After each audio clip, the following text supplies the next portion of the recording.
এই রক্তগুলোর কথা বলছো? আর বলো না, সকালে তোমার সরকারি চাকরিওয়ালা জামাইয়ের জন্য চা নিয়ে গেছিলাম। এবার চাতে কি হয়েছে, একটু চিনি কম হয়ে গেছে।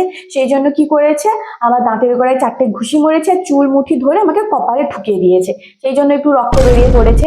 আর বুঝি বুঝি সরকারি চাকরিওয়ালা জামাই, শ্বশুর ঘর সবার একটু মুড সুইংস হয়, তাই মাঝে মধ্যে একটু মার খাই, ওটা কোনো ব্যাপার নয়।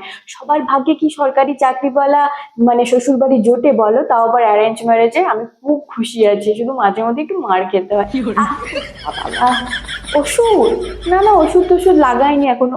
আহ উফ, বলি হারি তোমার সরকারি চাকরিওয়ালা জামাই ঘুষি মেরেছে মেরেছে, এমন মেরেছে আমার দুটো কসপাতির দাঁত উল্টে গেছে। এমন মানুষ যাতে সবগুলো উল্টে যায়, মানে মারটাও ঠিক করে মারতে পারে না।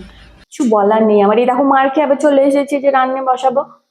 কি হলো, ফোন করলে এত বেলা?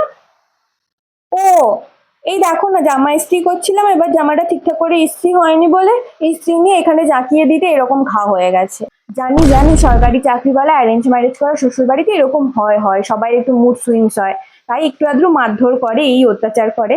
জানি জানি, সবার ভাগ্যে এরকম তো জোটে না। আমি খুব ভাগ্যবতী, তাই আমি অ্যারেঞ্জ ম্যারেজ করে এত সুন্দর একটা শ্বশুর বাড়ি পেয়েছি। থ্যাংক ইউ মা বাবা। হ্যাঁ মা বলো, এই যে খেতে বসেছি। না মা, শুধু আজকে নয়, বিয়ের পর থেকে প্রত্যেকদিন আমি একাই খাই। তোমার সরকারি চাকরিওয়ালা জামাইয়ের মা বলেছেন বউদের সবার লাস্টে খেতে হয়, আর যেটা অবশিষ্টাংশ পড়ে থাকে সবার সেটাই খেতে হয়। তাই দেখো না, একটুখানি ভাত আর এই যে মাছ, পুঁটি মাছের ঝোল।